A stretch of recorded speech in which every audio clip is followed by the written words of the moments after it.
Good evening, everyone. I'm Pete Wilson. And I'm Pam Moore. Thanks for joining us tonight. To anyone over 35, the Unification Church was once well known. It was founded by Reverend Sun Myung Moon, who says that he is the Messiah. Followers dubbed Moonies were accused in the 1970s of cult-like behavior and deceptive recruiting tactics.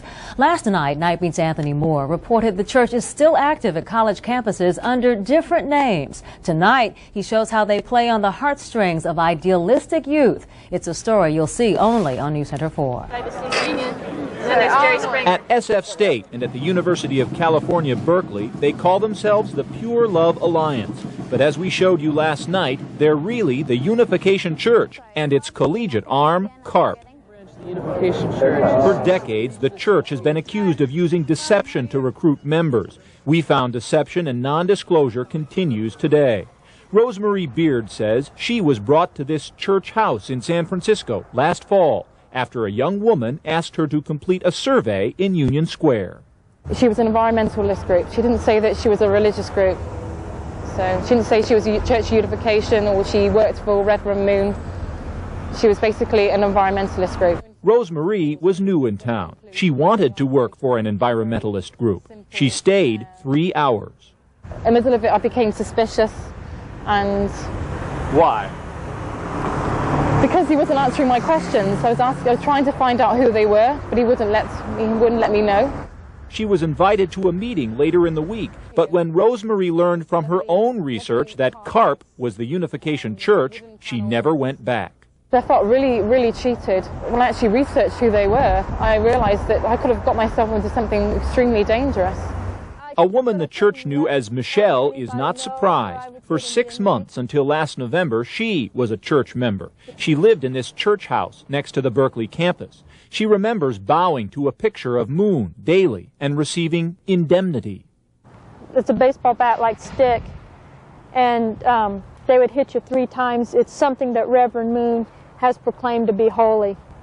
But while she staffed a table on the Berkeley campus for CARP, while she solicited donations door to door, Michelle says she was told not to say CARP was with the Unification Church. She was told to make up what would hit people at the heart. It was all lies. I would come up and say, I'm fundraising for my youth organization, my international youth organization called CARP. We go out, take care of young kids. We go out and do projects for the elderly. We go out and work for the environment. We go out and try to clean up the city and things like that. Isn't that what CARP does? No, it isn't. What is CARP really doing? Getting people to join Reverend Moon. NewsCenter 4 obtained this flyer that appeared on the SF State campus in 1995. It appears to be a request for tutors for San Francisco Educational Services, a nonprofit affiliated with city schools. The flyer offers transportation to college students who wish to tutor these kids twice a week. But who should people call? CARP. We checked with San Francisco Educational Services. They had no idea the Unification Church's student group had organized this, and they weren't pleased.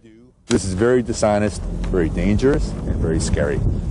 A former CARP leader tells NewsCenter 4 the goal was to, quote, get close to fellow college students, to bond, and have them become Moonies, unquote. He says it wasn't to tutor kids. Behringer has now filed a police report. This is clearly a group that's trying to use what we do to recruit young people for their own reasons, whatever they might be. There is no evidence CARP ever brought any tutors here, nor any evidence any children were exposed to Unification Church teachings. But Michelle tells us, while training in Southern California, she went several times on the Ocean Challenge, a boat that takes at-risk children from group homes on one-day sea adventures. The brochure doesn't say the boat is owned by Unification Church members. And the group's president says they teach a marine sciences curriculum. But Michelle says she was told to teach Unification Church principles. While we was on that boat, we tell kids, we just kind of tell them about Reverend Moon. We tell them about, pure love. We'd give them little tiny personal lectures, And how old were these kids? They were 8 to 16. Lawyer Ford Green, who has successfully fought the Unification Church alleging deceptive tactics, whose sister is a member, and who says he briefly was a member in the 1970s, is not surprised at what is happening today.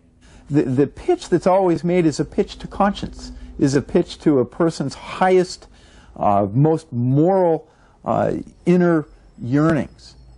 And the ultimate result is enslavement. Well, the Unification Church refused our request for an interview. Many Unificationists have criticized our reporting, primarily because of the use of the term Moonies. It was coined by the Washington Post decades ago to denote followers of Reverend Moon. They consider it disrespectful. All right, Anthony, thank you.